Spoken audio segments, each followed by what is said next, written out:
You're good. Yeah, I just gotta turn the volume down when it comes up.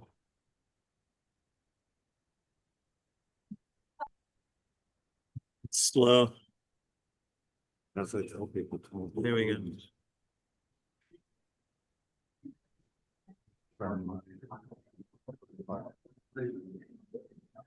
Now there's something wrong with the TV again. It's just.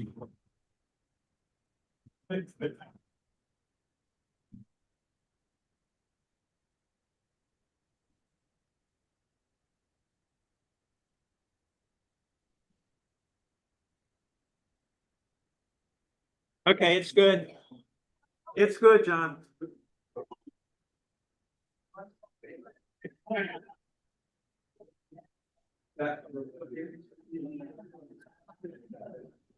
We're gonna start soon, with us, it's limited Wi-Fi here, not church. So if you can move your phone to Wi-Fi, so feel free to view, you get your messages out, but that's limited. At this You're gonna point, be standing here? I'm gonna sit back. Oh. Do you want me to maybe read off chats? Or do we wanna?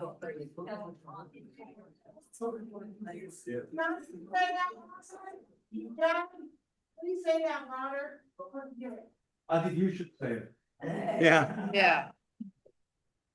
Get off Wi-Fi because they can't do a good Zoom connection. If we all have our Wi-Fi connection. Do you need me to be in the chat? Wi-Fi, that will help. Do people be speaking here because this will be the active microphone? And I don't know, are you on line back here? I'm on lunch. Do the chat thing. Okay.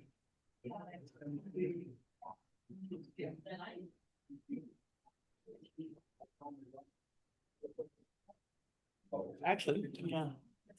That'll make her. So I make you a co-host and you can let people in. Would that work? Sure.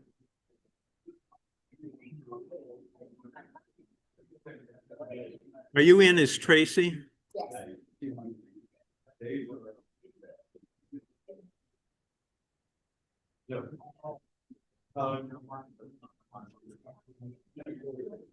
Are you Tracy or Smiley?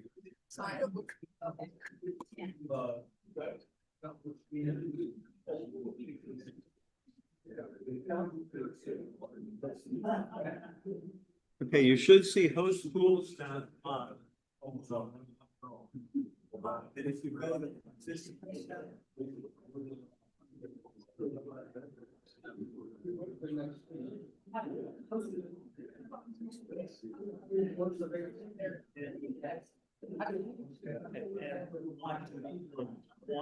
Like somebody who's waiting.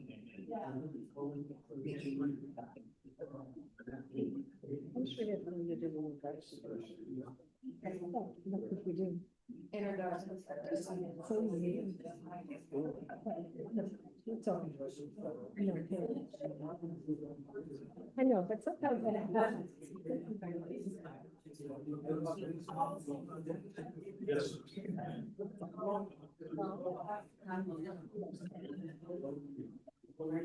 Not at this point. Okay, I think it's recording and we're good to go. Just Okay. a few people back here. Yeah. Must slide in. Oh.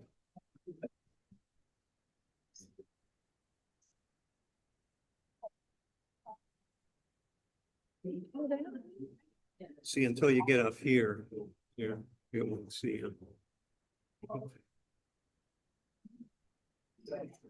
Yep.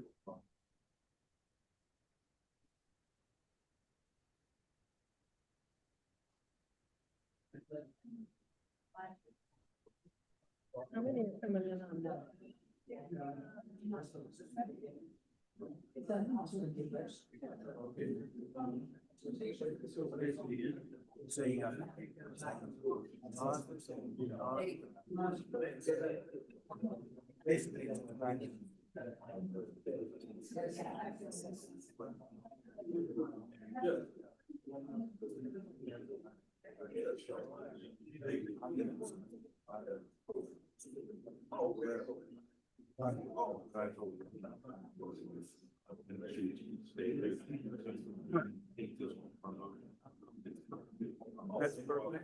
Guess we on the rock and roll.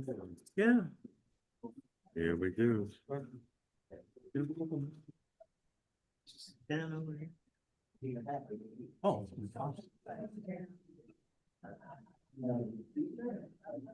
Yes.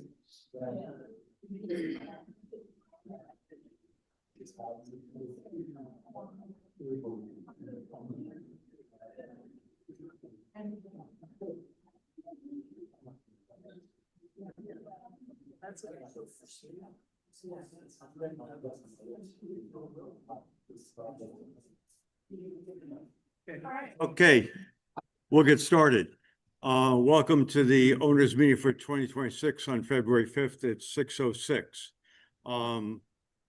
As I said earlier, actually, we're recorded? Yes. Good.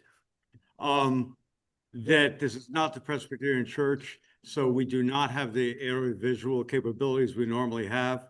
Bear with us. Hopefully it'll work. We have to adjust the volume to use the speakers here only when we're using the people on Zoom. Otherwise, there'll be feedback, and everything anybody says up here is going to be repeated. It also means that if an owner wants to talk, we don't have a microphone, so you'll have to step forward, raise your hand, step forward, and go up to the podium. So the meeting is scheduled 9 o'clock as the building closes, so we should try to wrap it up by 8:30, 8:35 at the last, because then we got to break down the equipment and then break down the chairs. So that's the time frame. Voting procedure. There is a voting procedure that was up front. If you don't have one, I think there are more still in the back. We want to be sure to count everybody who's both here who's voting, one per unit, as well as one for every unit owner who's on the Zoom. Complicated by the fact that often you have two owners at the same Zoom screen.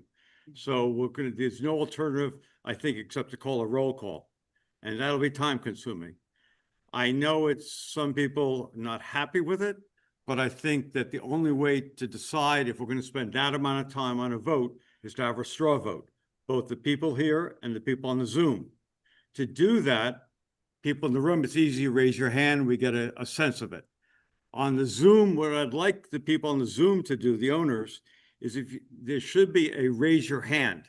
Some owners are used to that for asking questions, but if you look at the bottom toolbar where you have the, if I can get it on this screen, there we go. There's on the far left, it should say audio then visual. Around the middle, there's a heart symbol that says react. And if you hit the heart symbol, the second row at the bottom should have either, you can use the thumbs up or the hand. So you raise one of these, and to practice it, why don't we try to see how many owners on the Zoom can raise the hand? And I see a good number of them. It's going well. And hopefully everybody here can see it. I'm used to touch screen. I got to use the mouse. There we go. A few owners still not raising your hand.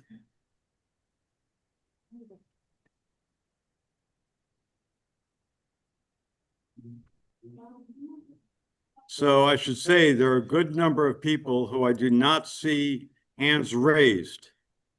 I hate to take the time to do this, but it's important that everybody have a right to vote. And if we take a straw vote, if we take a real vote, what we're going to do is we're going to call on everybody on the screen. Unmute everybody. We're going to call everybody we see, iPhone number 5, whatever. We'll ask the owner to say their unit number and their name. We have a list supplied by Greg of all the owners and all the units, and then we'll mark that on that sheet. But if you can't raise your hand, the straw vote's not going to count. I have basically one whole screen, probably about 25 owners. Actually, two screens. So we got 37 hands raised. 37 hands raised, and we have 78 participants on Zoom. So we have 41 now, 42.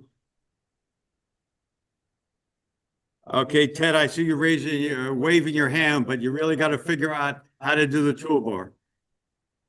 The alternative is, yes, get your video working.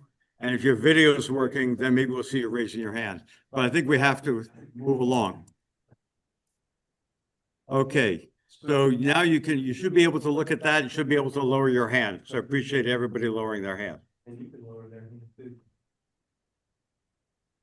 And I can lower people individually, but here, okay. So that's good. Thank you very much.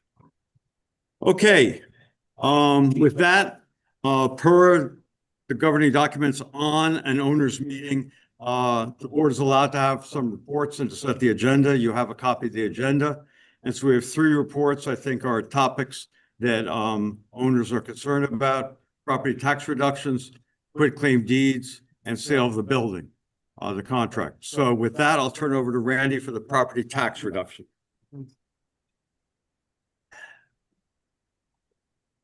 Okay, let me get some hands off of here. Okay, I understand I am not telling you what to do. I'm not giving advice. All I'm telling you how to how to access the. Okay. I don't know if a microphone will work, if we can get one. Okay, I'll put my teacher voice on. So anyway, I'm not going to be telling you how to fill out the form exactly or what to do. All I'm going to do is tell you how to access it. I'm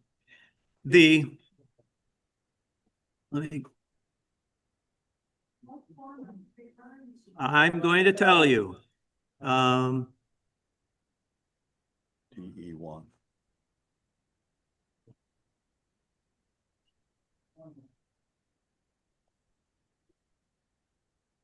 Okay, this is the form that you need. It's entitled the Complaint Against the Valuation of Real Property. You can get that at the Hamilton County Auditor's website. If you go to the website, on the home page, there is a little box that says Board of Revision. You click on Board of Revision. And downloadable forms, and you've done that. And then the real property complaint form, which is this. An easier way to do it is to go on the website, the Hammond North website, and go under members, important announcements. It's right there, right under there. Okay. So you can download it either one of those 2 ways. Yeah. If you, I don't know if we can see it in here, but I'll kind of be able to read it to you. Get the hands off. There we go.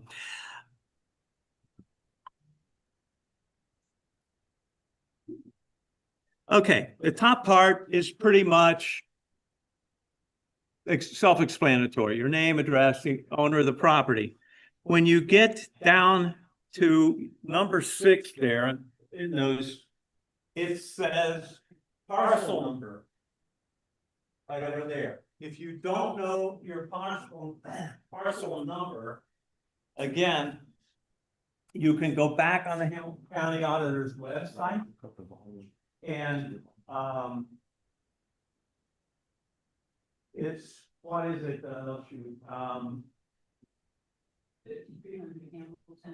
Yeah, we're gonna, it's from pretty, that's the one I'm just searching. Hamilton County Auditor's website, same as I said on the other thing, it's the property search. It'll give you a little box. All you do is you put 5,300 for the building, for the street number, and then just put Hamilton. Don't put Avenue, just Hamilton. And click search, and it will pop up with everybody in the building. And there's about 19, I think, little clicks at the bottom of the screen. So just click through there until you find they're all in order from 100 to the penthouse. So click through those until you find your unit. when you find your unit, the parcel number will be over on the left-hand side of that little spreadsheet that you see. Okay? While you're there, when we go farther into this sheet, down here, your parcel number, and then column A is your opinion of the value. Hey, Randy, we're getting a comment that they can't hear you on the. Oh, when I walk when you away. walk away. Yeah, I'm back. On column A, it's your opinion of the value of your unit. I can't tell you what to do about that, but I can tell you what John Webb and Diana Porter did, and it worked for them. They put 0. Okay? They put 0. Column B is asking for the current value, the full market value. If you have clicked on your name on that website, right, you will get some stuff up at the top. It'll tell you how much in taxes you owe, how much you have paid. Look around up there. You want, I think on that sheet, it's called total value. That's the number you want for the full market value. Do you mean assessed value? I don't think so. It's called, on the website, I think it's called total value or total market value. Randy, you should repeat the questions for the people on Zoom next time. The question was, is it the assessed value there? No, it's not the assessed value. I don't think it's it'll say total market value, doesn't it? Is anybody on there? I'm on there right now, and I'm not. Okay, market total value. There you go. That's it. Down, okay. Okay. Which is very high. Yes, that will be high. And then obviously column C, self-explanatory. What's the difference? So the difference between whatever the auditor said your total value is and whatever number you are claiming, subtract it, and there you go. The rest, again, is just questions that anybody can answer, but those are the tricky parts. So know that you can get on the auditor's website, Hamilton County Auditor, to find your parcel number and all of that. Or to get this, well, you can get this form on Hammond North website. That's just easier. Go to members, important documents, and there it is. Our important announcements, there it is. And but to get the parcel number, your tax numbers, and all of that, again, you go to, what is it called, Bruce? The Hamilton County Auditor's website, called Property search? Property search. Property search. Go to that property search, 5300 Hamilton search, and you'll find yourself. Okay, and you get all the information you need to fill this out. There's also a spot there where it says how many things you want on the page. You put that to 100, so you can see a lot. You can see a lot of, yeah, you can see what we all paid for our units and everything. And when you download this, complaint against the valuation of real property, it also kind of like income tax, it's got a, at the second page of it, or the third page, I guess, is instructions. So that should help as well. Okay.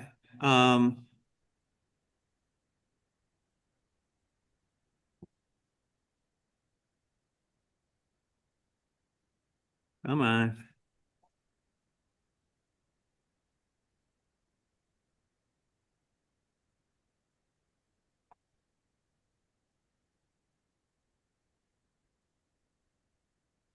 Okay, additionally, Diana Porter had a conversation with her today, and she tells me that she went down to the auditor. Once you get this filled out, you have to have it notarized. And if you're going to mail it, it's down on 312 Court Street, I think is the 138. I'm sorry, one, okay, it's on Court Street. If you're going to go down, it's on the thing. If you're going to go down there, they can notarize it when you get there. If you're mailing it, I suppose you'll have to go to your bank or someplace to find a notary, sign it in front of the notary, and then you can mail it. Diana said there was quite a bit of an advantage to going down in person. They can notarize it there. They can give you the receipt and all of that. She also said that she was told by the auditor or somebody that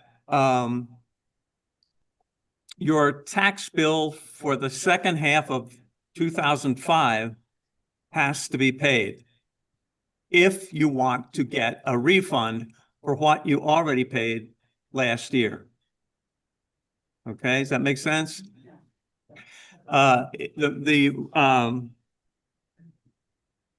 The tax bill has to be paid, but the deadline is February 10th, which is, I think, Tuesday. So if you're not paid up for last year, you'll need to do that if you want a refund. Even if you don't do that, you can still submit this form and your taxes for this year, for 2026, would still be reduced if they accept you. Okay. Questions in here? I lost my screen up here. Okay. We have two reports, one yesterday of a member of the quitclaim deed committee, and then I just chatted with John Webb on the line. You put 0 in your proposed value, but they will come back with some number that's not 0. So somebody yesterday that we were talking to, they came back at 27. They went from like 77,000 to 27,000 or something like that. John Webb says his went down to 33,000. So I don't want to overblow everybody's expectations that they're going to get a 0 value. You're going to get some number that the auditor has decided on. All the way in the back? That's correct, because when the fire first happened, my mother was unit 109, and she was able to put that in. For fire rate, she was kicked out right away. The name on 27. Yeah, so there will be some number probably in the $20,000 to $30,000 range, depending on what size your unit is. No, I just have a comment. Yeah. I've been buying quite a long time ago, and my taxes were substantially reduced. So, yes, I still have a tax bill, but let me tell you, it was reduced by thousands. Right. So it's well worth taking the extra, get all we done. Should have done it a long time ago. We used to. And I did not see it. So,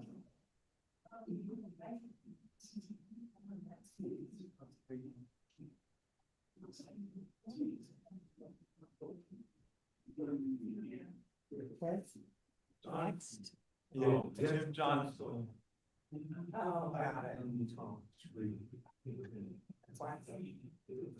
Okay. Your next step. I don't know. Yeah, I think it's on the agenda. This isn't my problem. This is not.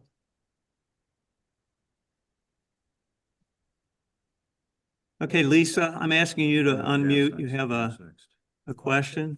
Is the sound up, John? I don't know what's going on with it. Just a second, Lisa, we'll, There we go. This is Lisa's husband, Mike. She'll be voting for Kitty, but I'm on the call also, so I will not be voting. My wife. okay, go ahead. Thank you.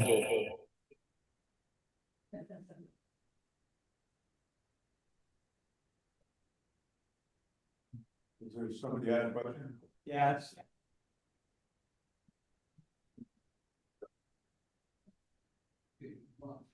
Well, How about Lisa? yeah, it was Lisa. It's her husband. He's going to get her, I think. Oh.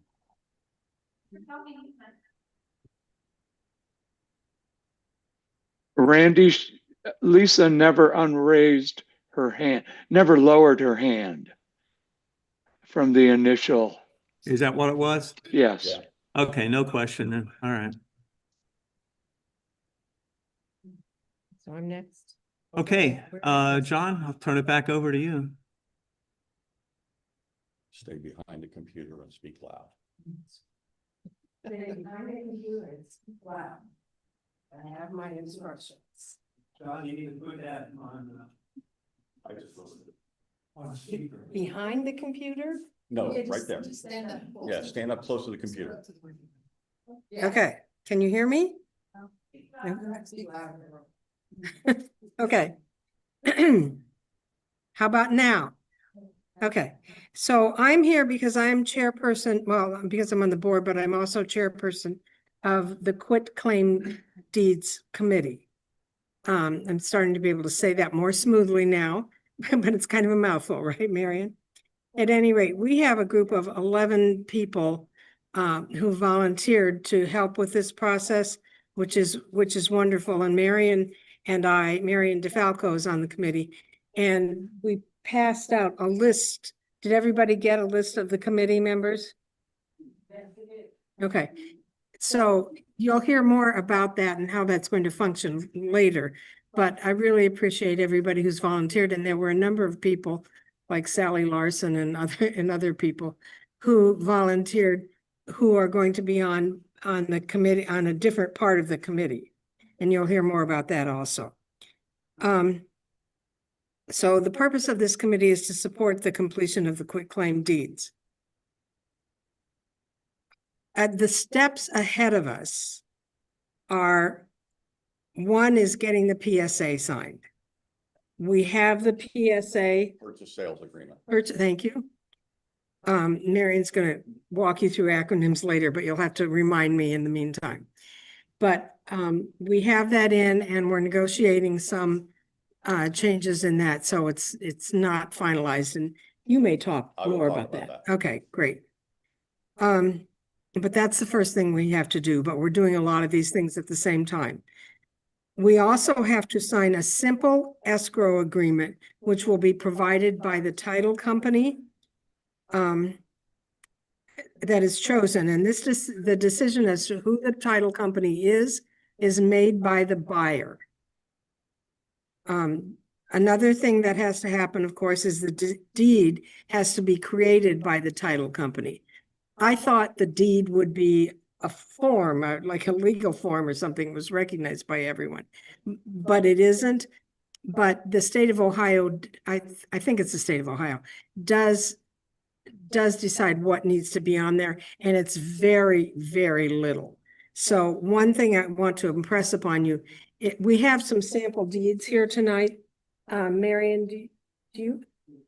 And it's just, we made it a sample because I don't want anybody to get confused thinking that you can use this deed. This is just a sample to show you the very basic kind of information that's on it.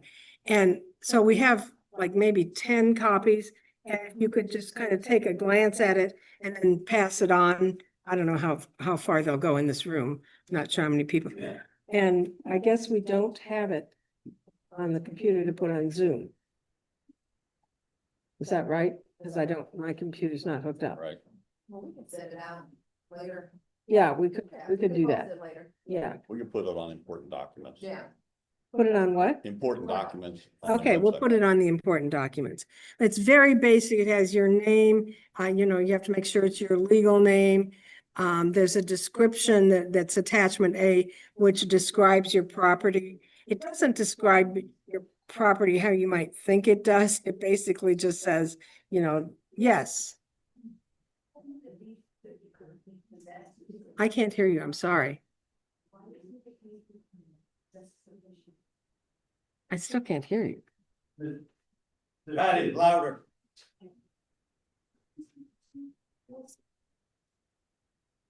Why doesn't the deed be currently possessed sufficient, what you have? I don't know that, but I'll write that down and find out. So, Oh, right. There's never, yeah. So.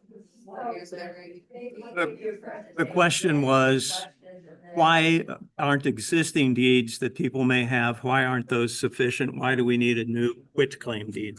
And the answer that I've gotten, I think, is because they're our deeds, and this process will be deeding it over to someone else. Well, I don't know what to do about that. I'm speaking as loudly as I can in the direction where I'm.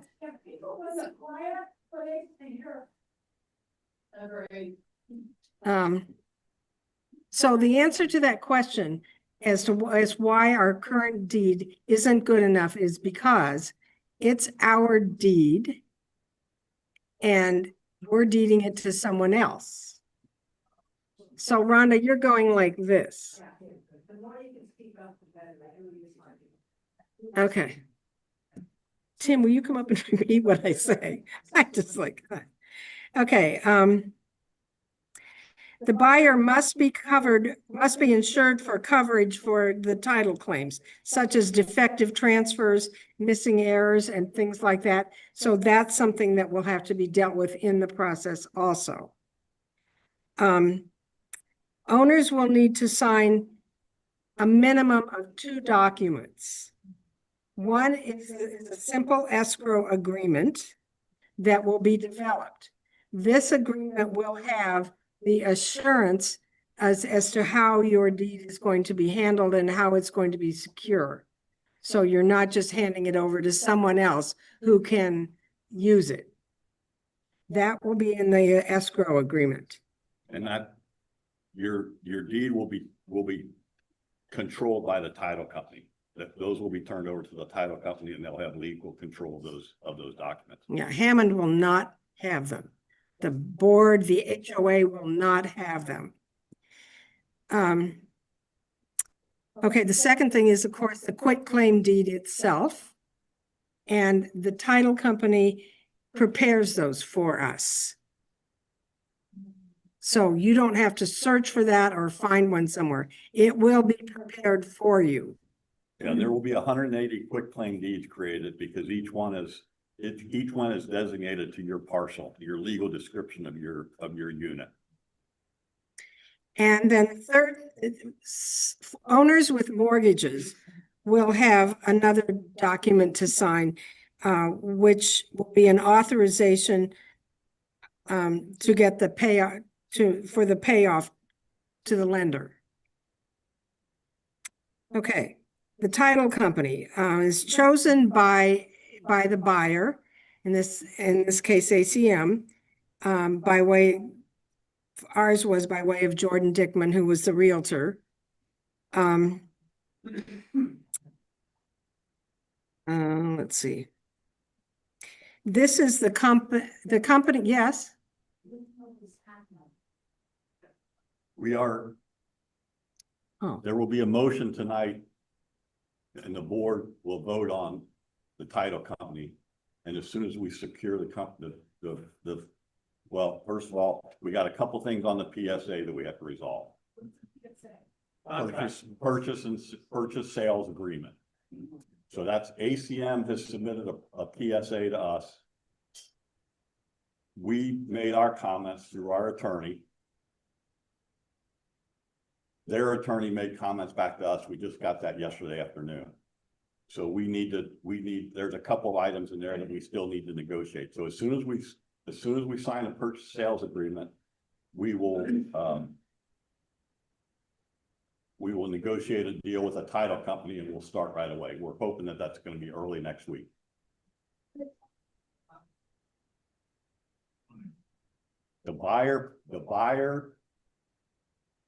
Typically the buyer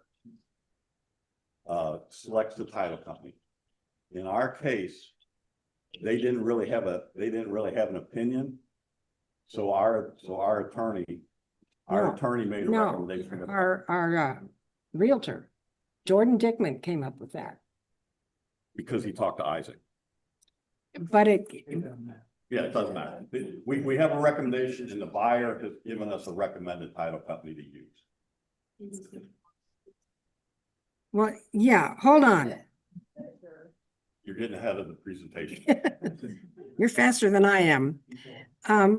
So at any rate, the quitclaim deed committee discussed this in detail yesterday afternoon, and we did some research.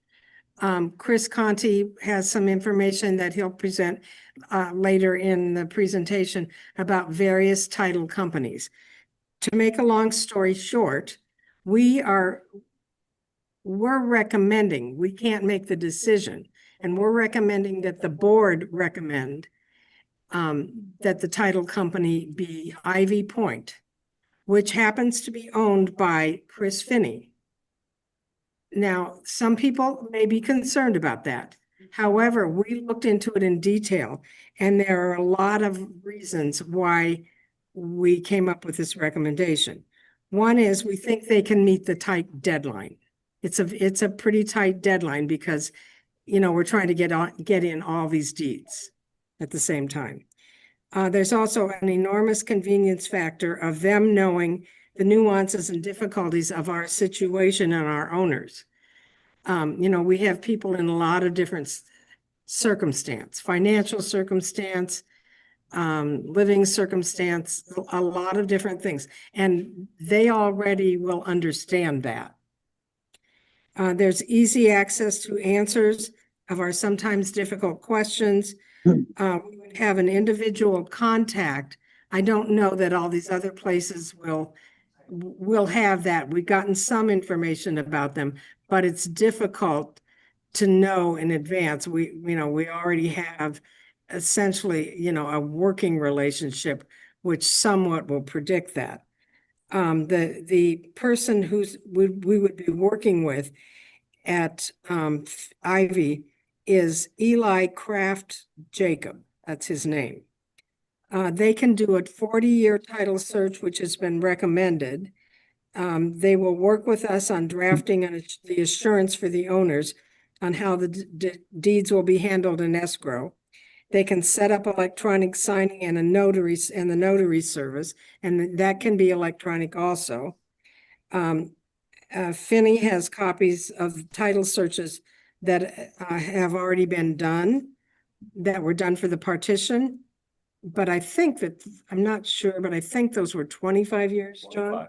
Is that what they? Yeah, it was Yeah. 25 years and we're talking to them about the reasoning that's required for a 40-year title search. But right now, we have a 25-year title search. It's been recommended that we get a 40-year title search, and we have to work out those details. Yeah. Okay. So, Chris, do you want to talk about the other titles, companies that you've looked at, Chris Conti? I can do that. And I'm unmuted. Can you hear me? Yes. Okay, very good. So I contacted 4 title companies, Ivy Title, Lawyers Title, Prominent Title, and Parkway Title and Closing. I left messages and 2 of them called me back.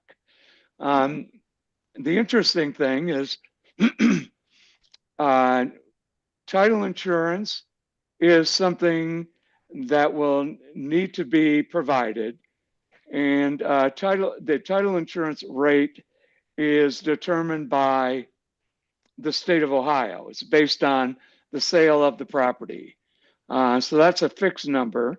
Both companies had an estimate for a 40-year title search in the same range, roughly 31 to 35,000 is what it came out to be. Both companies could do electronic signature and electronic notary, and there's a fixed cost for that, which may be able to be negotiated down. And the committee is also working on other resources for notaries for those people who do not want to use electronic notary and electronic signature. basically in talking the two companies, there was really no difference in price. They were both in the same price range for all their services, and Ivy Title became the recommendation of the committee for the reasons that Jan stated. That's really all I have to say about that. Okay. Should we take questions about that at this point? Since that Marion has some more information about the committee and how that's functioning. But I think this might be a good point to have a discussion if anyone has any questions. Lynn? I think it's a conflict of interest. If it's the Finney firm and we're using the Finney firm, I think we need another opinion from an attorney to see if it is a conflict of interest. I mean, how much money do we put in Chris Finney's pocket? I think it's a conflict of interest. So I think we need to get a short legal opinion from another attorney if they think legally it's a conflict of interest. We thought about that and we could still do that. We talked to them about that somewhat, and they did some internal investigation, talked to somebody, I think, from an ethics council. They felt it was not, but you have a good point. Who's they? Who is they? Finney. Finney. Yeah. Isaac and Chris Finney. They have an ethics committee that they run things through, and they ran it through, and I mean, lawyers and title companies work together all the I time. think the bar association also gets an ethics committee that they could try to. We need to, I think, maybe another attorney is a good idea. But we have to get an answer quickly. We don't have time to get on a waiting list for an ethics committee, I don't think. But I don't know, the board will have to probably discuss that and make a decision. And again, we don't make this decision. This came to us, the name Ivy Point, because it came back through the buyer. The buyer didn't exactly have a strong opinion about it, but they got it from the realtor. So we didn't initiate this, and Finney didn't initiate this in any way. Yes.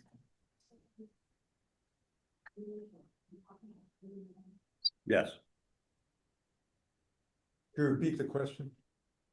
I didn't hear it. Patty asked if we were talking about M&M, Marcus and Millichat, who is our agent on this sale. And yes, we are.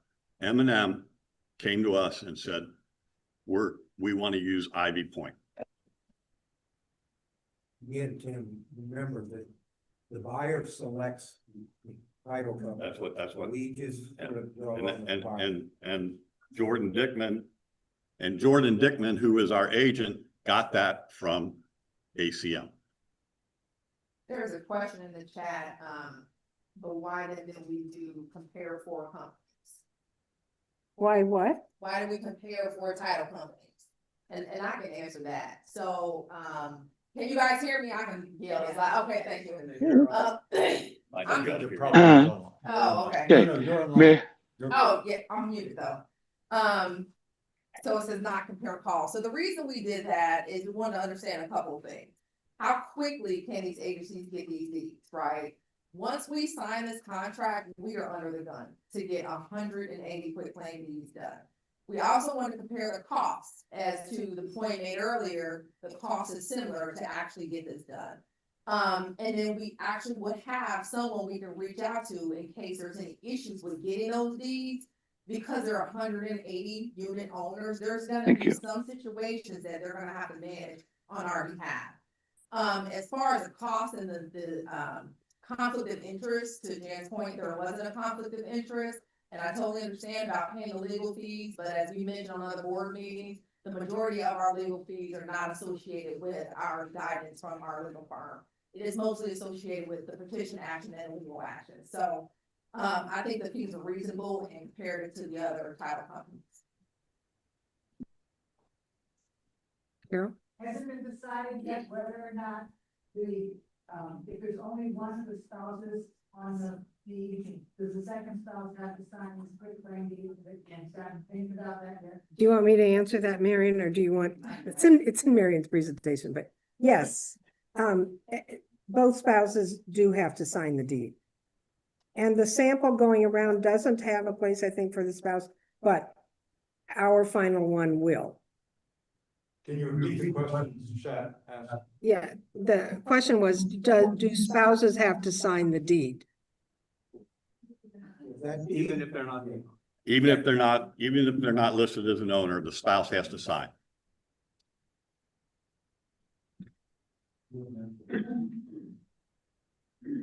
So, Rhonda?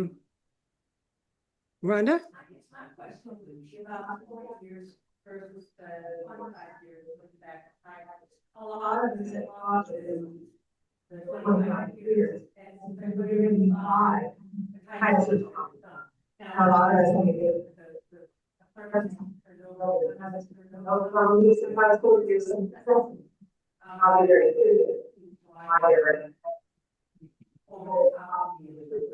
how long was it?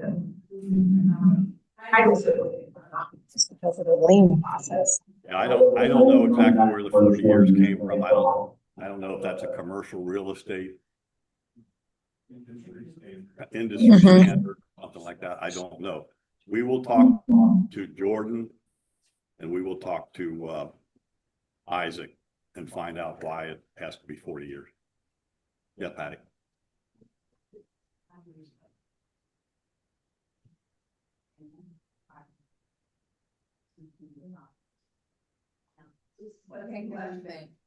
Her point was that when she had her mortgage done, Ivy handled it and everything went smoothly.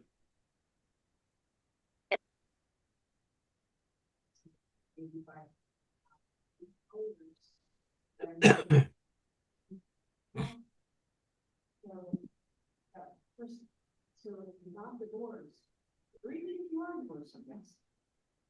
I'm not used to this, unfortunately, not.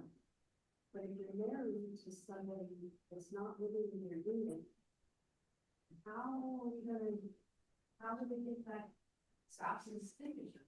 Those are all things that we're going to work on when we get to them. That's why we've got a committee of 11 people. And we are, I think we would probably be considered not the easiest client in the world because there are so many of us. And that's another thing that played into our recommendation is they know we're high maintenance and they're working with us anyway. But at any rate. The other thing I would say is that, like Chris said, he reached out to 4 people. Only 2 of the 4 called him back. And we can't have that. And the last time, I don't know if everybody remembers, I remember specifically when we did the 25-year title search as part of the partition agreement. Landmark promises that they would get it done expeditiously. Lawyer promises that they would get it done expeditiously, and for some reason it took them 2 weeks to get started. So we just can't have that. And I can't stress how important, and it'll be part of my presentation, I can't stress how important it is to expeditiously get this done as fast as we can. So I think at this point, Marion, do you want to come up and use your teacher voice? I wish I had one. Hi, I'm Marion Falco, and I'm a member of Dan's committee. You need to stand back. I need to stand too. Okay.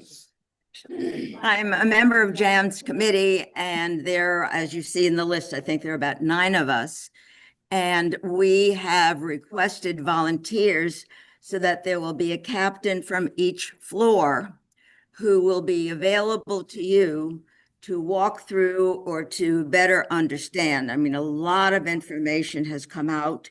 Most of it is the board's responsibility, but when it comes to your signing the quitclaim and the escrow form, the people who are subdivisions now of our support committee will be there to answer your questions. So you will get the forms and No, I'm good. Is there feedback coming? Okay. Anyway, okay. So not to worry. It's overwhelming at this point to hear everything that has to happen. But when it comes time for your role to sign the forms, to understand the forms, there will be someone who will start out calling you to say who that person is and to be available to you to answer any questions or help you walk it through. Right now, most people are aware that your own bank and the public library will do free notarizing. If you have not used an electronic signature, it's not very difficult, but if you're better, you will have different ways that you can submit the forms. So this will be available to you. The board's got an incredible amount of things to do in a hurry.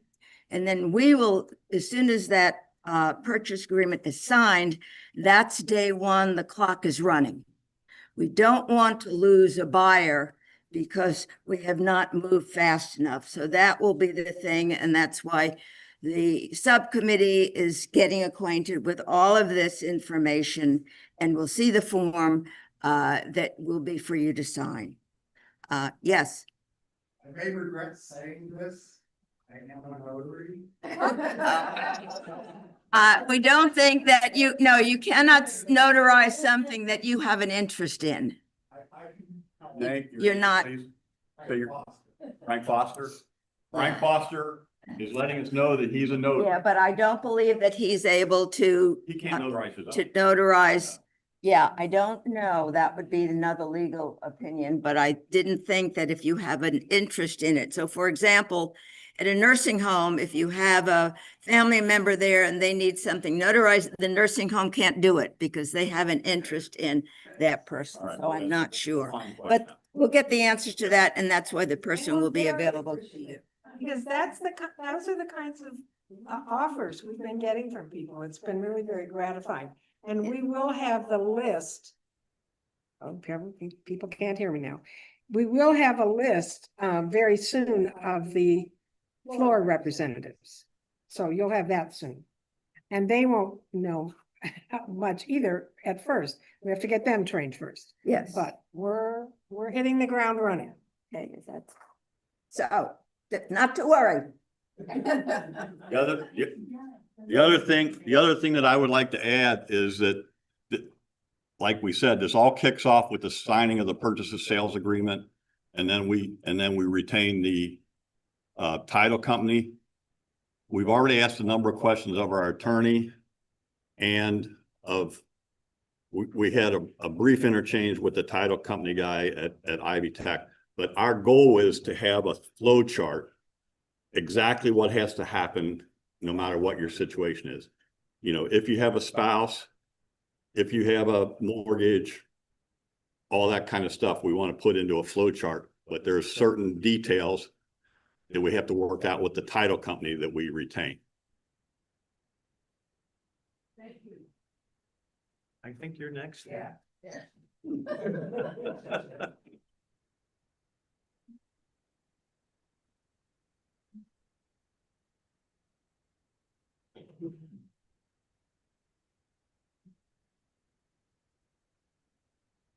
Okay, my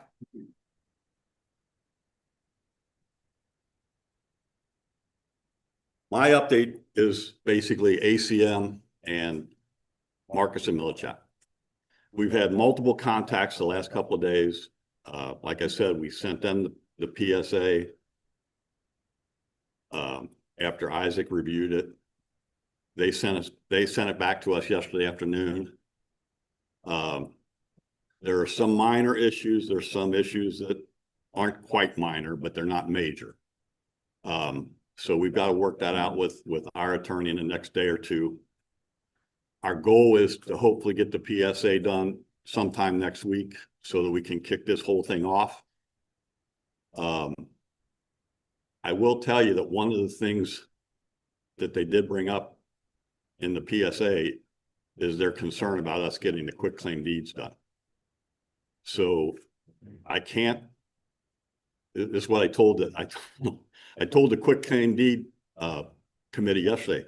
This is like an hourglass, and the hourglass is full of money and it's running out. So the longer it takes us to do that, the longer it's gonna, the more money is gonna be gone. So, what's that? So they may walk away. if it's Yeah, not done. and again, they're very anxious to do this deal. We've had good communication with them. And they're very anxious to do the deal. But like any other business person, if they see that this is going to be a hassle, they may go someplace else. So, so I just can't emphasize enough to have everybody's cooperation on getting these quitclaim deeds done. There was a question. Today, and, are we gonna do the same things again? That's the name of the company that has put in and we've done all kinds of due diligence on them. They're a all of it. Yeah. Our brother Jordan Dickman, in the meeting last week, he spoke about the company and filled everybody in on them. Yeah, if you weren't at the meeting last week, Jordan did a presentation on them last week. And you can look at the last week's meeting online on the video on the website, and you can catch up there. Yeah. The other reason I'm brushing that off a little bit is there's a big agenda here, and we're dragging along. So, But it's a cash offer. Yeah, they're an LLC. They have $62 million sitting in the bank for this project. We've done all kinds of due diligence. Jordan has backed them up. So we found out a lot about them, and they're sitting there with the money ready to go.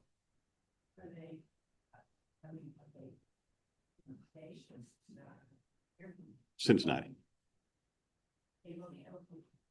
Yeah, it's actually a partnership. It's actually a partnership of a guy who sold a medical company and and a property developer that they've joined together for this. there's another. If you bother to go online, you can do a lot of research about this company. Yeah. I've already done it. Yeah. And it's out there, so just do it. We've got names, we've got all kinds of things that you can follow the threads on. And find out what it's all about, it's out there. There's a couple of questions on the chat. That for you folks online, that last statement was that if you're really interested in learning more about ACM, our potential buyers, you can go online, and there's quite a bit of stuff there to learn. Okay, Tracy, question? So one of the questions in the chat is how will we receive the PSA and quitclaim deed forms to sign? I think you covered that.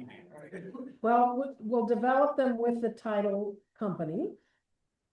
And then we'll figure out that next step. But they'll be individualized. So I expect they'll either be mailed or they might also be available online because there's going to be an online option. But I mean, they do this every day of the week, so they'll know what to do. I would expect that we'll make them available electronically or hard copy. And then another question is, has everyone agreed to sell? No. Next question. Are we continuing to negotiate with the buyers? Oh. About what? It just says negotiate with the buyers. The negotiation is pretty much done. All it is a matter of arriving at an agreeable PSA, which we hope to do in the next couple of days. That good? That's it. All right. Oh, there's a question. Yes.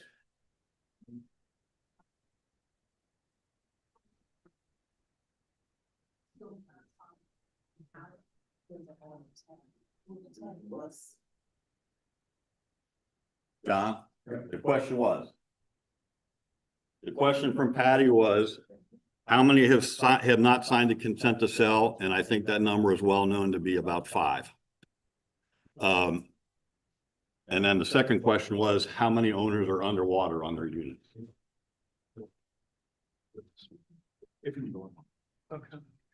And by underwater, in case you don't know what that means, that basically means that they have a mortgage that is in excess of what they're gonna get out of this transaction. So they may have and I'm just throwing numbers out there, they may have $150,000 mortgage and they're only gonna get off of Tracy's spreadsheet, $125,000 out of their unit. So they're $25,000 underwater. And right now, I believe from looking at the numbers for the current sale, it's 4 owners. 3 of them are only their mortgages. 1 of them is the mortgages and what they're in arrears. The payout is always going to go to the mortgage company first. So we'd be short that amount. So I think that one may not be underwater if it's just the mortgages, but the other 3 are just the mortgages. And then, what I understand, we haven't talked to lawyers recently about it, but our original understanding, direct sale, we need the mortgage companies and the quitclaim deed to agree to this along with the quitclaim deeds. And so we just sent an email to Isaac, trying to figure out exactly how that process is going to happen as we get closer to closing. Primarily, it's the mortgage holder and their bank, but we can't be blind to the fact that we need agreement from everybody in order for everybody to sell the building. So, What? that needs to, use 4 computers to work with the bank for the short sale. Something like that. We got to work out the details. That's what's going to be part of our first meeting is to find out all the intricacies exactly of settling up mortgages. And that's why we need a title company involved so that they can help us figure out exactly what those steps are and when they need to occur. I saw your note today. I saw your note somewhere along the way that said this could take a while. It's high on our list of priorities. And Patty, I think we got to move along because closely related to that is one of the owner questions is how will it work at the dispersal of insurance money at closing? And that is a huge topic that the new board's going to have to address. And from it's not in the governing documents. What's in the governing documents, if we looked at the vote not to rebuild, the very next sentence talked about a petition action. And after that, it said that all the funds, the resources of the Hammond North, minus all the bills they paid, would all be put in one pot and distributed to all the owners based on the percent ownership. So that means the landmark money, the sale of the building money, whatever the reserves we have minus the expenses. So how that's going to happen, this is me talking, is that I believe at closing, the title company will get a statement from us, which is how much does everybody owe? They'll get statements on how much each of the mortgage companies get. And for 176 of the owners, what the bank owns, mortgage, and what people owe in arrears, the owner will not receive. But they will get a check for the rest. What's up in the air is exactly your question. What do we do with the 4 people underwater? And we got to find that out. Does that include the board taking monies that all the association members have and giving those 4 money to make up the shortfall? Oh, gosh, No. no. It hasn't been determined. No. That's a personal transaction between the mortgage. And the person. Yeah. So, I mean, if there is a shortage that they own their mortgage, they'll have to work it out with their mortgage company. That's not on the HOA to figure out how they become whole. I have one closing comment about the title search companies. You've been hearing Isaac's name more tonight than you would regardless of which title searches company is chosen or is selected by the buyer. Because we didn't have a title search company yet to ask our questions of. So we called, we'd ask Isaac. But after we choose a title company, we'll have someone, likely an attorney, who will be answering those questions. And it won't be Isaac.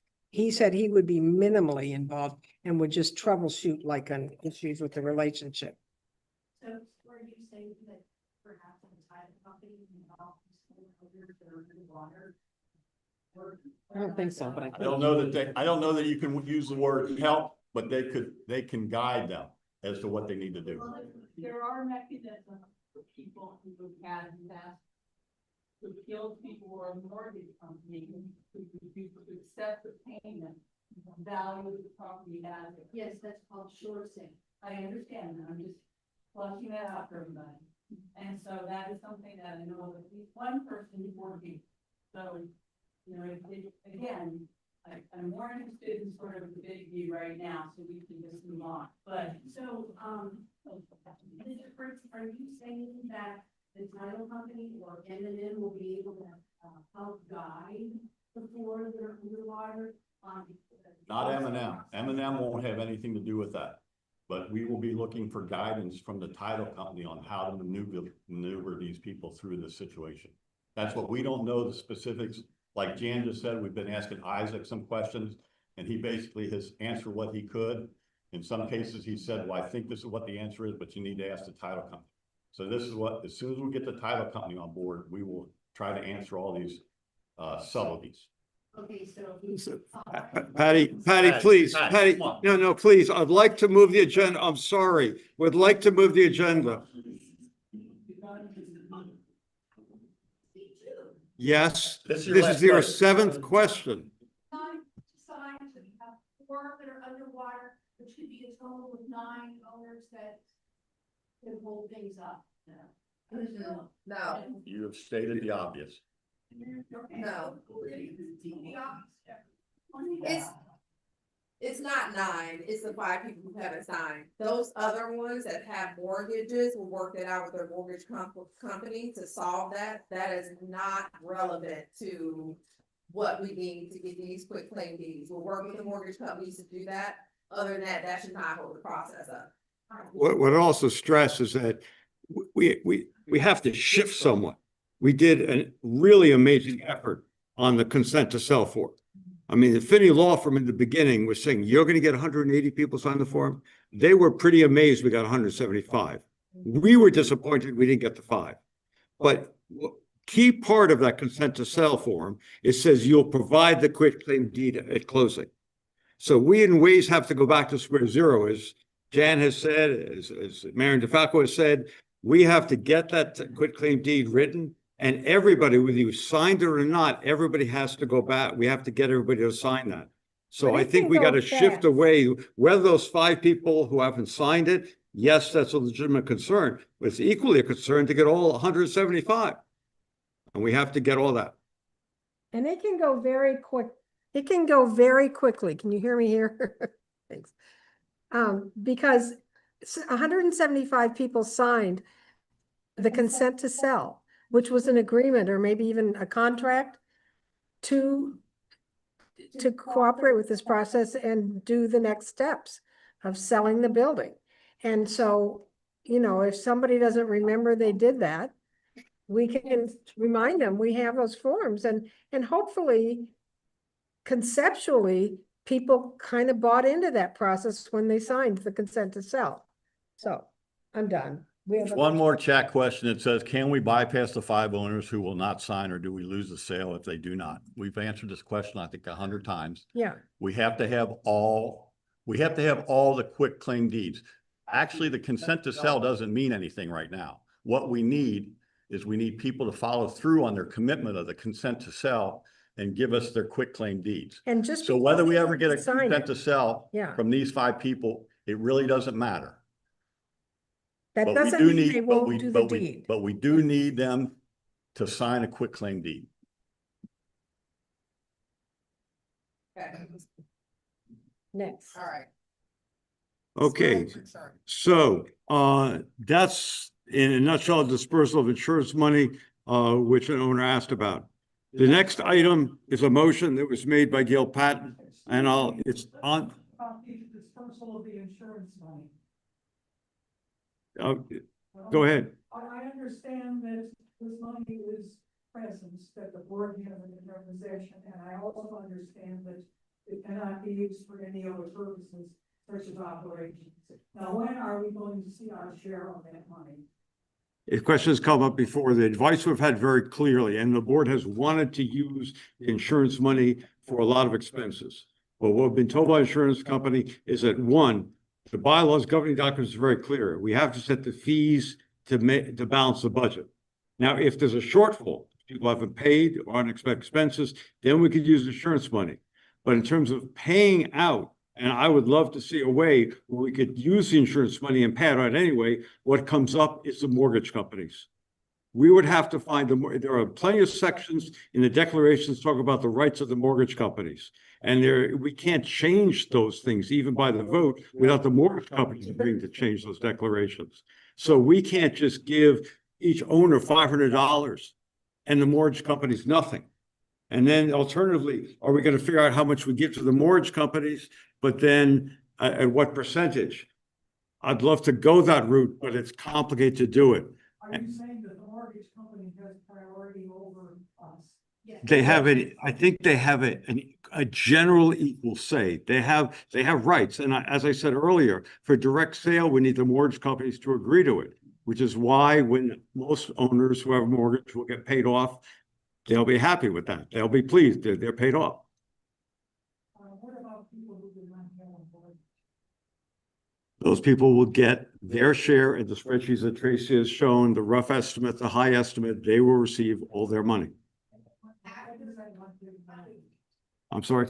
When is that likely to happen? That'll happen at closing. But again, the actual details of how it will happen at closing, that's an issue we're beginning to talk to Isaac about. What happens? That's 2 months away, but we have to, and maybe 2 months, 75 days, we got to figure out how that's going to happen. John, but is it not true that we will not be dispersed our money until the lawsuits are settled? How can we pay out everybody and not have the lawsuits settled? If we don't disperse all the money, say we held $1 million back, $500,000 back, and we said that's enough for one of the lawsuits, then we could disperse the rest of the money. That also means the home association's got to keep going. We got to keep meeting. We got to keep paying the lawyers and paying the settlement. The desire is clearly to end them all, and that's a discussion that the buyer is well aware of, and that I think we do have to settle them at closing. Before closing. Yeah. Mike. Yeah, I mean, Vicky had asked about whether we have to settle the lawsuits at closing. All the lawsuits have dates.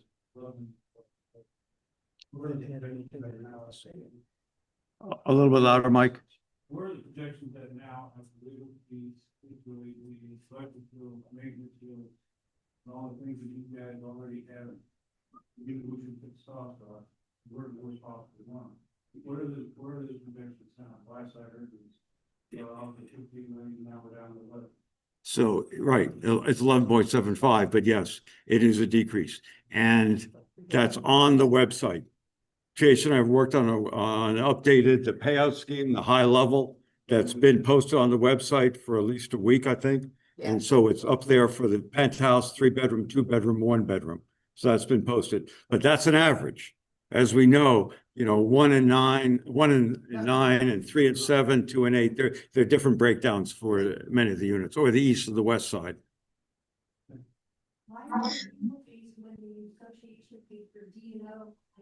Can we? Yeah. We're going to get on to the lawsuits, so let's postpone. Patty was asking about the lawsuits, and that is an item on the agenda. There was a question asked by Gil Patton, and we'll get to a brief summary of that. Hey, John, can you repeat Mike Stacy's question? Mike Stacy's question was, what is the payout going to be? And so the payout, given the amount of the sale at this point from ACM, is updated. It's on the payout sheet, which is listed on the important announcements on the Hammond website. And it is a decrease from previous bids that we had.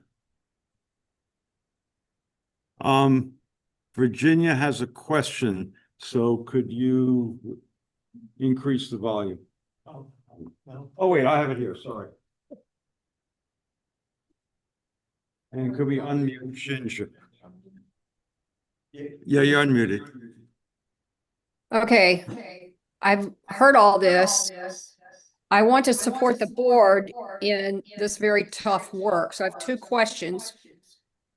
is Ian Mitchell, who's paid for by DNO, really representing the board's fiduciary duty in mediation? If so, is the current board directly and aggressively supporting in mediation the whole association's critical interest in recouping maximum association losses from the breach of fiduciary duty during the rebuild? There is one board and one association now. One. But all of us, regardless of what our opinions are on past actions, are demanding that you do your fiduciary duty. Eliminating and avoiding these conflicts of interest in attorney assignments is really imperative. It's not the number of lawyers that is going to drain us dry. It's the compromised representation. The board needs to immediately pivot to a plan that clearly prioritizes owners' loss recovery, not placating one side or another. Be assured of unity on this. We are all on the side of recovery loss. That plan should be structured solely to maximize the amount recouped for owners and provide a very transparent explanation, please, of how these decisions are supporting that goal. I'm going to defer that to, on the agenda, it talks about some of the questions of Gil Patton, where the status of each lawsuit the board is working on resolve.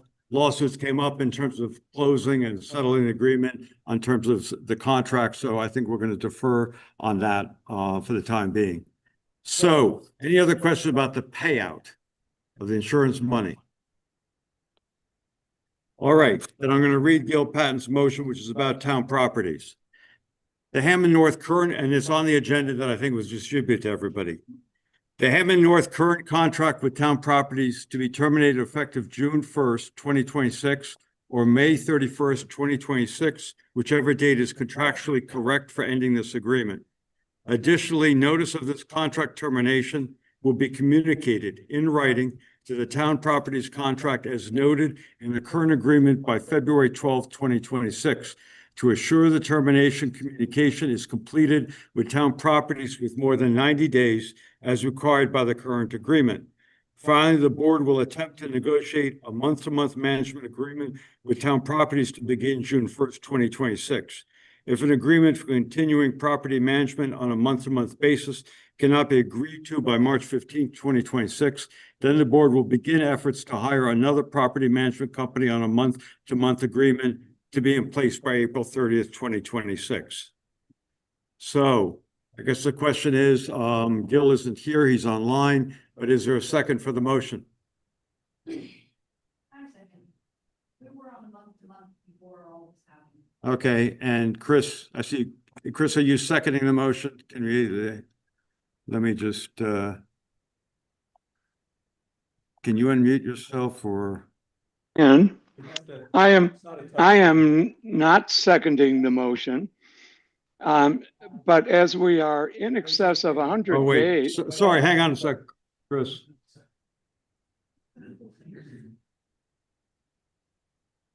Okay. May I speak? Chris? Yeah. Okay. Okay, as we are in excess of 100 days of the contract expiring, this can be taken up at a regular board meeting, and we don't have to do it now. And I would request that Gil retract his motion and bring it up at the next board meeting where we can deal with it at that time. And I will add to that, I'm echoing here a little bit. Okay, go ahead. But per the purchase sales agreement, there's some language in there related to current contracts of the building. And so we need to be really clear with this purchase agreement, what contracts we currently have, right? So if we do something outside of what we currently have after we sign this PSA, it could delay the process. They want to know all contracts, all documentations, all permits, everything we have on the books. And for us to then change that in the middle of negotiation will not look well on our part. So I hear Gil, but I think we need to table this to Chris' point to another time. But we could tell them that this is happening We have a contract. Once we sign that document, we can't change anything. We've signed off on an agreement. If we do go back and change, then we have to explain why we did something under contract. Have you signed it already? We are not, So you can't say, here's what we have our contract. Okay, can we, again, We're gonna go from month to month to town. I am the chairman of the contract committee, and this is normal course of duty. We will terminate this contract with Town Properties and try to go month to month because we have no other alternative. I second it. we're, When is the contract up with town? June. it's not until the next fiscal year. Days that we have to notify town? 90 days. 90 days. So we have to notify them sometime in February. Okay, so this is February. Right. We plan to do that. You plan to terminate their contract? Yes, because it auto renews. If we don't terminate it, it auto renews. So we have to terminate it and then we have to negotiate a month to month. Okay, so we're just gonna do that. Yes.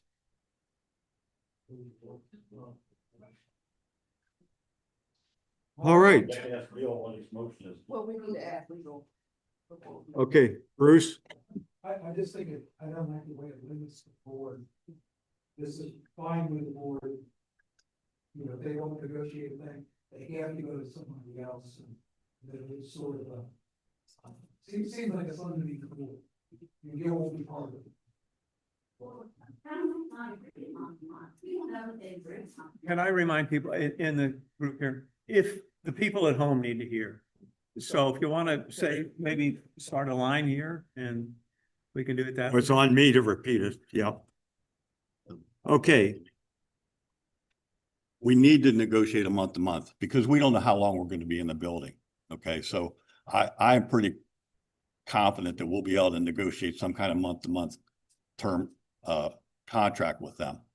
I don't think that will be a big deal. They've been on a lot of the stuff that we've asked them to do. They've been pretty good, but I know there's a lot of past history and there's a lot of people who don't like town and all that other stuff. But the problem is, just like Tracy said, the buyers want all kinds of stuff about the building and how the building was run and all the finances and all that other stuff. And to change to a different company right now, it would take 2 months probably to do that.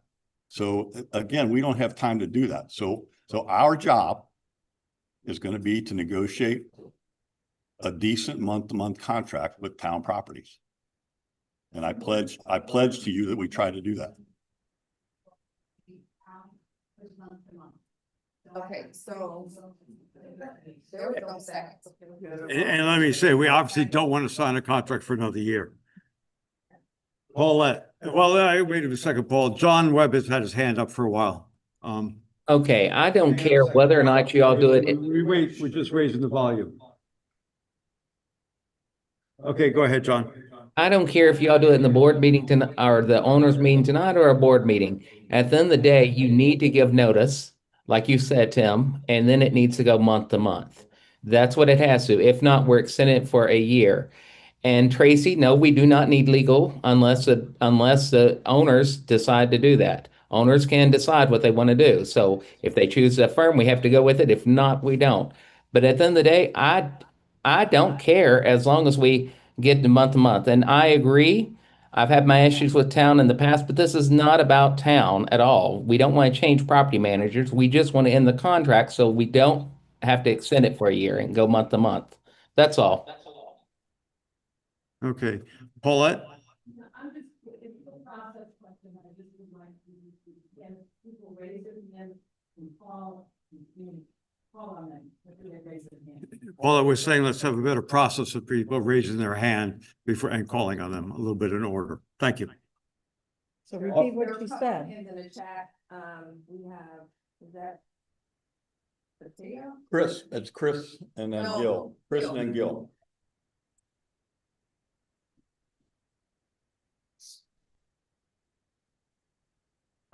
I'm going to point out that we have an hour left, hour and 5 minutes Wait a left. second, Chris, we got to increase the volume here. Okay. Okay, We have an hour and 5 minutes left for our meeting. If we take this motion and decide to work it all the way through, it will take at least a half hour. And it's up to everybody to decide how you want to waste your time. I'm Okay, done. everybody heard that. Gil's had his hand up. He made the motion. I'd call on Gil and then we'll see how we proceed. Gil? We've got two sounds coming in.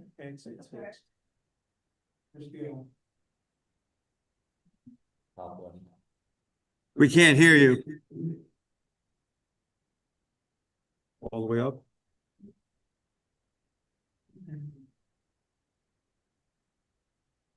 I'm sorry, Gil. Can you try to increase your volume?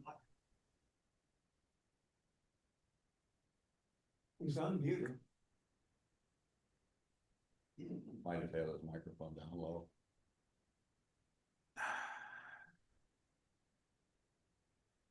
Can you look at your, normally I would have said we need to proceed, but it's your motion. Can you look at your audio settings, a lower left on the panel? Yeah. There you go. Can you hear me? A little bit better. Crank it all the way up. Go ahead, I Gil. just want people to understand that this is a situation where if we don't get this communicated, then it automatically extends. This is not about the board negotiating to continue or signing a new contract. It automatically is set up to roll over for a full year, which we would be forced to pay, or somebody's going to have to pay. So that's why I'm saying we need to respond. And if the board's committed to doing that, then I have no issue with removing my motion. Thank you, Gil. And I think that everybody from the board, and I'd like to echo it, we agree we got to give them 90 days notice. There's no reason we want an automatic renewal to this, and we should begin negotiating, as you said, month by month. Gil, as the head of the contract committee, I commit to you that we will terminate this contract prior to the 90 days. And I look forward to working with you on a new contract. Perfect. Thanks, Tim. And I'll withdraw my motion. All right. Thank you very much, Gil. All right. Then there were other questions Gil asked, and we've copied all of them to the on the agenda. However, we didn't think we had the time to answer all 18. However, there were some answers to some of them. One was the mediation update as far as timing for mediator to further discussions for each of the parties or ETA of their decisions. Mediation is a standstill. Since mediation is not arbitration where parties have agreed to accept the mediator's decision, what happens next if the board or party does not accept the mediator's decision? First of all, the mediator doesn't make a decision. That's an arbitrator. If the mediator is trying to go to all the parties and reach agreement. We've had one full day of that mediation. We did not reach agreement. I think it's fair to say we weren't close to an agreement. But the terms of all mediation is you don't release the details of it. So that's, I think, the sum total of what I can say now is. But the bottom line is, to answer your question, what happens if you don't have an agreement, and then it goes to trial. And the trial means not just a trial date, it means discovery, depositions. It's a lengthy, expensive process, and all parties know that. So that's the end of that question. Cross-agree, next action be taken. On that one, we were continuing negotiations on the case. There were offers, counter offers back and forth. We just actually asked the lawyers this week, what's the latest update? We haven't heard for what Cross-agree has said about our last offer to them.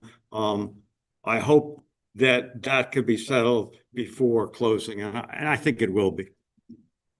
Unit 108, that is the Burnham lawsuit. Next action to be taken. If this item refers to the Burnham lawsuit, which it does, we spent a day in mediation and have not come to an agreement. Specifics are confidential per the terms of mediation. And I think that summarizes it. And I would say again that we have not reached agreement with the insurance companies. There's a lawsuit against the insurance company for Pat Burnham, who owned Unit 108, where the fire originated. It's not a question of her insurance company, which is Erie Insurance, contesting the limits of her insurance. It is us as a party to that money, as well as 3 insurance companies that represent about 25 owners that they have already paid. And those insurance companies want, let's say, a good deal of that money in that insurance company, insurance policy. So we're still negotiating that. And the last one that Gil preferred is, and I won't read the whole thing, was requesting daily board meetings be set up to facilitate quick response to urgent issues, opportunities. And I think the sense of the board, we didn't have a firm decision on this, is that we're not going to schedule daily meetings. However, things move fastly. And my personal recommendation is that we schedule weekly meetings. That being said, there may or may not be the reason that we need a weekly meeting. On the other hand, given the terms of the governing documents that say that we have to call a meeting to adjourn to executive session, if we want to have a board meeting of at least 5 board members, then we have to have a meeting. So we very well may schedule a weekly meeting. So those are the questions that we answered. There were a number that we have not answered. A large number of them are budget questions. We want to have the budget to be, Gil offered the opportunity, certainly when it's on the board, there'll be further discussions.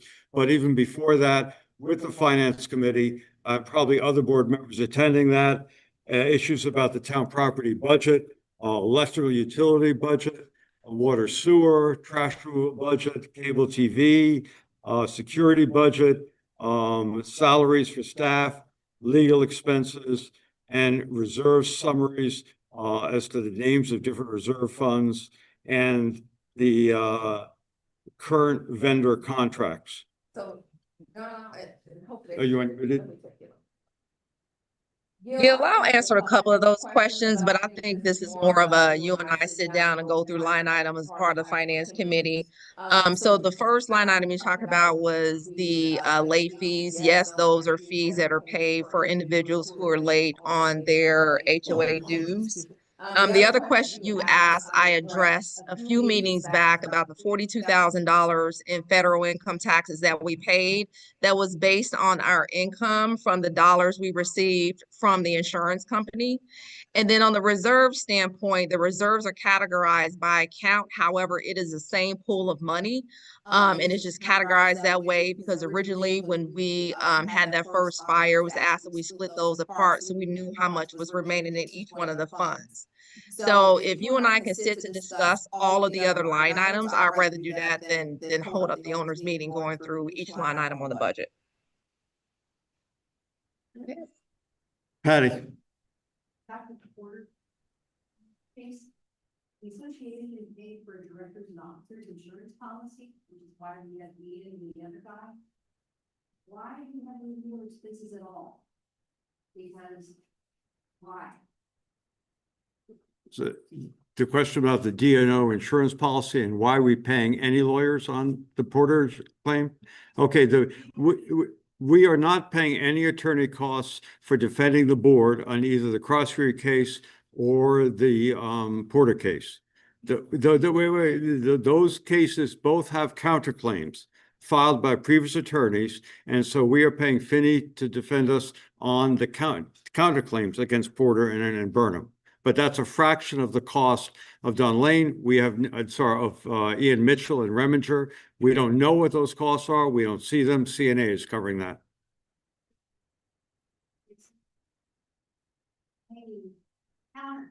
Why do we have another private attorney for that counterclaim? Why isn't the DNO paying for that also? These are the legal fees that we keep talking about that we shouldn't have at all. Okay, what Patty's asking is why can't CNA pay and Reminger pay for the counterclaims? And I think the answer to that, again, not being an attorney, is that CNA is not paying for our case in the Burnham where we are suing somebody. The D&O insurance's defense of the directors and officers of the association. That counterclaim is not a defense claim. That is us filing suit against Porter or against Burnham. And as such, D&O has nothing to do with that. So let me just ask, are there other questions about the summary of the questions that Gil Patton raised? Okay. I'd ask, are there other, that's the really, I think the agenda that we had, things that covers. Manage the counterclaim because why? You know how insurance companies write their policies, right? No, I don't. Well, then, Your own insurance, they're very narrow and they cover very specific things and they will not pay for one thing else. This is a claim initiated by us. Lawsuit. Counterclaim was a separate claim, and it's not a defense claim. So. Sorry, that's how it is. Michelle, and if you want to come up here to speak, so, okay. But what our D&O insurance is likely not going to pay is any settlement that has arrived. Right? I mean, let's be honest, we do this all the time, but there were documents that people have seen that the D&O has already looked and said that we will not pay for any settlement in the quarter or cross retained, which means everybody here is gonna have a little bit of money taken out of their pocket to pay the people who are suing. I'm very concerned that Ginger said fiduciary, like, blame the previous board for fiduciary costs. That's a huge problem to me, because if anything, what I have seen with all the documents that have come out, with all the information this board has provided, you have validated what the previous board was telling us and what the previous board said the extent of the damage was. I don't like it. Could everybody have done things differently? Sure. But at the end of the day, the damage is real. And the reality is we're all in the awful messes that we're in. The easiest way out of this mess is for our neighbors to drop the lawsuit. Walk away. Just walk away for the sake of your neighbor. Because if you end up taking money out of our pocket, that is going to add insult to injury. So make no doubt about it, the D&O is not, probably not, going to pay for the settlement. So that's coming out of our pocket. So I beseech the people suing again, for the sake of your neighbors, out of the kindness of the friendships you've had for decades in that building, please drop the lawsuit. And I hope this board does not concede any fiduciary malfeasance or anything during the settlement process, because that is going to open a whole can of peas you guys don't want. Okay? So that's all I'm gonna say about that. Nobody wants, no, Nobody wants. nobody wants You to do don't that. want it. Nobody wants it. But that's just accurate from the information the previous board and this board have provided to all owners. It'd be hard to summarize that, but I think Michelle, for the purpose of the people on Zoom, is summarizing the Porter case and saying that the board needs to preserve our funds and the question whether CNA would contribute to that or not, and we should try to settle it without damage to the homeowner association. Are there other questions, people in the audience? I see you, Patty. Anybody else? Okay, Patty. Interview, drop their lawsuit. Patty, we don't have a lawsuit. What the heck are you talking about? Yeah. We never had a lawsuit. We weren't suing anybody. We weren't suing you. We weren't suing the association. All we did was to show up to say, we don't agree with the people who are suing. And that was the only way we have a voice in court. Otherwise, we just had to sit there and shut up. You know, I as much as I know this is a really important question. We dropped right after the lawsuit. Okay, Patty, Vicky, Michelle, this is a very important issue, I know, but we all have very strong feelings about it. It is an owners meeting, so with what Paulette said, Michelle, please. Well, one at a time then, one at a time. And Vicky had her hand up.